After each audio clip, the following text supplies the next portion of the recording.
Vivaha, the Chennai Silks. தற்போது பாஜகவின் 27 தொகுதிகளுக்கான வேட்பாளர் பட்டியல் வெளியாகி இருக்கிறது. வேட்பாளர் பட்டியலை பார்த்துக் கொண்டிருக்கிறோம். முக்கிய முகங்கள், பாஜகவின் அறியப்பட்ட முகங்கள் வேட்பாளர்களாக பல தொகுதிகளில் களமிறக்கப்பட்டிருக்கிறார்கள். காங்கிரசிலிருந்து வந்த விஜயதாரணிக்கு விளவங்கோடு தொகுதியில் வாய்ப்பளிக்கப்பட்டிருக்கிறது. தமிழிசை சவுந்தரராஜன் மயிலாப்பூர் தொகுதியில் போட்டியிடுகிறார். அவினாசி தொகுதியில் மத்திய இணை அமைச்சராக இருக்கக்கூடிய எல் முருகன் களம் காண்கிறார். சாத்தூர் தொகுதியில் யாரெல்லாம் போட்டியிடுகிறார்கள், பாஜகவை எதிர்க்கின்ற முகங்கள் யார் யார் என்பதை பார்க்கிறோம். பாஜகவிலிருந்து அதன் மாநில தலைவர் நயினார் நாகேந்திரன் வேட்பாளராக அறிவிக்கப்பட்டிருக்கிறார். திமுகவிலிருந்து கடற்கரை ராஜ் சாத்தூர் தொகுதியில் போட்டியிடுகிறார். நாம் தமிழர் கட்சியிலிருந்து ஆனந்தராஜா போட்டியிடுகிறார். தாவேகாவிலிருந்து அஜித் களமிறக்கப்பட்டிருக்கிறார் என்பதை பார்க்கிறோம். நட்சத்திர தொகுதியில் யாரெல்லாம் வேட்பாளர்களாக களமிறங்குகிறார்கள் என்பதை பார்க்கிறோம்.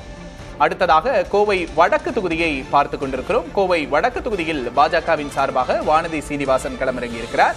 திமுகவின் சார்பாக செந்தமிழ் செல்வன் கோவை வடக்கு தொகுதி வேட்பாளராக இருக்கிறார். நாம் தமிழரிலிருந்து நர்மதா வேட்பாளராக இருக்கிறார். தாவேகாவிலிருந்து சம்பத்குமார் வேட்பாளராக அறிவிக்கப்பட்டிருக்கிறார். கோவை வடக்கு தொகுதியின் நிலவரத்தை பார்க்கிறோம். கோவை தெற்கு தொகுதியிலிருந்து கோவை வடக்கிற்கு மாறியிருக்கிறார் வானதி சீனிவாசன். தற்போது மற்றொரு முக்கிய தொகுதியான மயிலாப்பூரில் எந்தெந்த வேட்பாளர்கள் என்பதை பார்க்கிறோம். பாஜகவின் முன்னாள் மாநில தலைவர், முன்னாள் ஆளுநர் தமிழிசை சவுந்தரராஜன் மயிலாப்பூர் தொகுதியில் களமிறக்கப்பட்டிருக்கிறார். எடப்பாடி பழனிசாமியின் முதல் நாள் பிரச்சாரத்திலேயே அவர் எடப்பாடியோடு மயிலாப்பூர் தொகுதியில் கலந்து கொண்டார். அப்போதே பேசுபொருளாக மாறியிருந்தது. தற்போது அவர் மயிலாப்பூர் தொகுதியின் வேட்பாளராக அதிகாரப்பூர்வமாக அறிவிக்கப்பட்டிருக்கிறார். அவரை எதிர்த்து திமுகவிலிருந்து தா வேலுவும், நாம் தமிழரிலிருந்து அருணும், தாவேகாவிலிருந்து வெங்கட்ராமனும் களமிறங்குகிறார்கள்.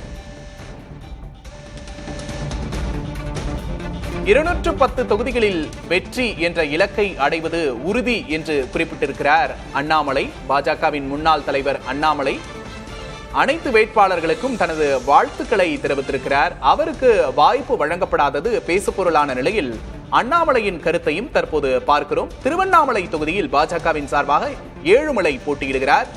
திமுகவின் முக்கிய முகமான அமைச்சர் ஏவா வேலுவை எதிர்த்து பாஜகவிலிருந்து ஏழுமலை களமிறக்கப்பட்டிருக்கிறார். நாம் தமிழரிலிருந்து திருவண்ணாமலையில் விக்னேஷும், தாவேகாவில் அருண் ஆறுமுகமும் களம் காண்கிறார்கள். திருவண்ணாமலை தொகுதி முக்கிய தொகுதி. பாஜகவின்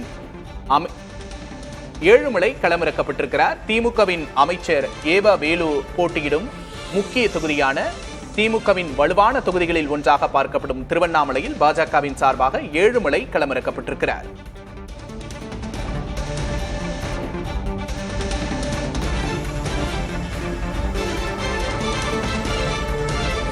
அவினாசி தனி தொகுதியின் நிலவரத்தை பார்க்கிறோம். பாஜகவிலிருந்து மத்திய இணையமைச்சராக இருக்கக்கூடிய எல் முருகன் போட்டியிடுகிறார். அவரை எதிர்த்து திமுகவிலிருந்து கோகிலா மணி போட்டியிடுகிறார். இந்த அவினாசி தொகுதியை அதிமுகவிடம் இருந்த தொகுதியை பாஜக இந்த முறை பெற்றிருக்கிறது. இங்கு எல் முருகன் மத்திய இணையமைச்சரே இந்த தொகுதியில் களமிறங்குகிறார். அவரை எதிர்த்து திமுகவில் இளம் வேட்பாளராக கோகிலா மணி 26 வயதே ஆன திமுகவின் வேட்பாளர் களம் காண்கிறார். நாம் தமிழர் கட்சியிலிருந்து மேனகாவும், தாவேகாவிலிருந்து கமலியும் போட்டியிடுகிறார்கள். நட்சத்திர தொகுதியான அவினாசியில் எந்தெந்த முகங்கள் களமிறங்குகின்றன என்பதை பார்க்கிறோம். 3 பெண் வேட்பாளர்களை எதிர்த்து களமிறங்குகிறார் எல் முருகன்.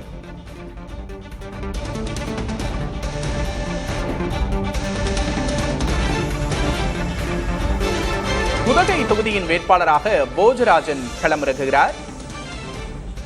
கவிதா ஸ்ரீகாந்த் அறந்தாங்கி தொகுதியின் வேட்பாளராக அறிவிக்கப்பட்டிருக்கிறார். உதகை மற்றும் அறந்தாங்கி தொகுதியின் வேட்பாளர்கள் யார் யார் என்பதை பார்த்துக் கொண்டிருக்கிறோம். உதகை தொகுதியின் வேட்பாளராக போஜராஜன் களமிறங்கியிருக்கிறார். பட்டியலில் அண்ணாமலையின் பெயர் இல்லை என்பதும் பேசுபொருளான நிலையில் பாஜக வேட்பாளர்களுக்கு அண்ணாமலை வாழ்த்து தெரிவித்திருக்கிறார். திருவண்ணாமலை தொகுதியில் ஏழுமலை போட்டியிடுகிறார். ராசிபுரம் தனி தொகுதியில் பிரேம்குமார் களம் காண்கிறார். மொடக்குறிச்சி தொகுதி முக்கிய தொகுதியான மொடக்குறிச்சி தொகுதியில் கிருத்திகா சிவகுமார் போட்டியிடுகிறார். இந்த தொகுதியையே பாஜகவின் முன்னாள் மாநில தலைவர் அண்ணாமலை கேட்டுக்கொண்டிருந்ததாக சொல்லப்பட்டது.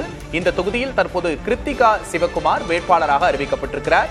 எம்.ஆர். காந்தி நாகர்கோவில் தொகுதியில் போட்டியிடுகிறார். கடந்த முறை இவர் இந்த தொகுதியில் வெற்றி பெற்று பாஜகவின் சார்பாக சட்டமன்ற உறுப்பினரானவர். அவருக்கு மீண்டும் அந்த தொகுதியில் வாய்ப்பளிக்கப்பட்டிருக்கிறது.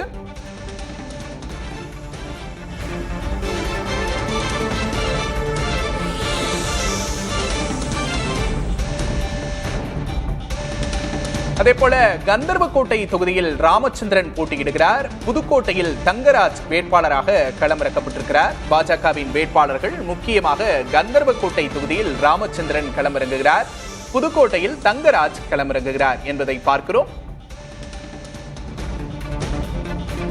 அறந்தாங்கி, திருப்பத்தூர், மானாமதுரை, மதுரை தெற்கு ஆகிய தொகுதிகளின் வேட்பாளர்களையும் பார்க்கிறோம். மதுரை தெற்கில் பாஜகவின் முக்கிய முகமான ராம ஸ்ரீனிவாசன் களமிறக்கப்பட்டிருக்கிறார்.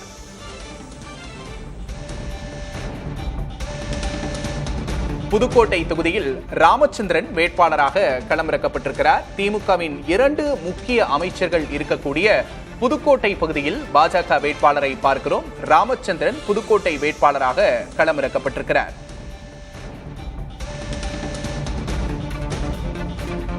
ராதாபுரம் தொகுதியில் பாலகிருஷ்ணன் வேட்பாளராக களமிறக்கப்பட்டிருக்கிறார்.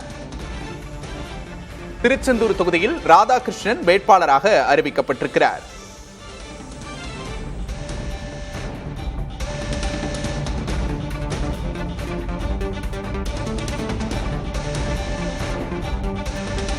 பாஜக வேட்பாளர் பட்டியல் வெளியாகி இருக்கிறது. என்டிஏ கூட்டணியில் 27 இடங்களை பெற்றிருந்தது பாஜக. தற்போது 27 தொகுதிகளுக்குமான பாஜக வேட்பாளர்கள் பட்டியலை அறிவித்திருக்கிறது பாஜக. மயிலாப்பூரில் தமிழிசை சவுந்தரராஜன் போட்டியிடுகிறார். மதுரை தெற்கு தொகுதியில் ராம ஸ்ரீனிவாசனும், மானாமதுரையில் பாலகணபதியும் போட்டியிடுகிறார்கள். திருப்பத்தூர் தொகுதியில் கேசி திருமாறன் களம் காண்கிறார். அதேபோல விளவங்கோடு தொகுதியில் விஜயதாரணிக்கு மீண்டும் வாய்ப்பளிக்கப்பட்டிருக்கிறது. ஏற்கனவே காங்கிரஸ் சட்டமன்ற உறுப்பினராக அந்த தொகுதியில் 3 முறை இருந்தவர். தற்போது 4வது முறையாக பாஜகவின் சார்பாக விஜயதாரணி விளவங்கோடு தொகுதியில் களமிறங்குகிறார். கோவை வடக்கு தொகுதியில் வானதி சீனிவாசன் களமிறங்குகிறார். கடந்த முறை கோவை தெற்கு தொகுதியில் ஒரு கடுமையான போட்டிக்கு இடையே வெற்றி பெற்று சட்டமன்ற உறுப்பினரானார் வானதி சீனிவாசன் கமல்ஹாசனை எதிர்த்து. தற்போது கோவை வடக்கு தொகுதியில் அவர் களமிறங்குகிறார்.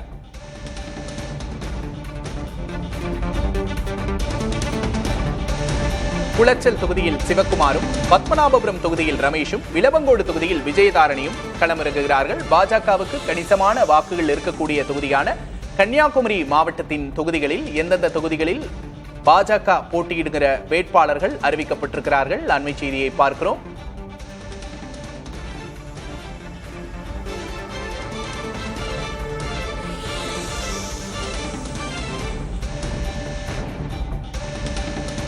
கன்னியாகுமரியை பொறுத்தவரை 6 இடங்களில் 5 இடங்களில் பாஜக போட்டியிடுகிறது. ஒரு இடத்தில் மட்டுமே அங்கு அதிமுக களமிறங்குகிறது என்பதும் குறிப்பிடத்தகுந்த ஒரு விஷயம். கன்னியாகுமரி சுற்றி இருக்கக்கூடிய குளச்சல், பத்மநாபபுரம், விளவங்கோடு ஆகிய தொகுதிகளில் யார் யார் பாஜக வேட்பாளர்கள் என்பதை பார்த்துக் கொண்டிருக்கிறோம்.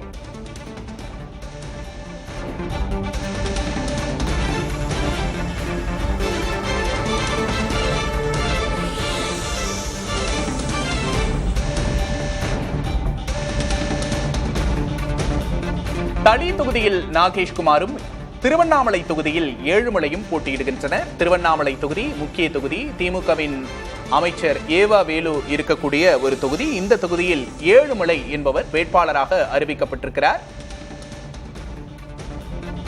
நாகேஷ்குமார் தளி தொகுதியின் வேட்பாளராக அறிவிக்கப்பட்டிருக்கிறார்.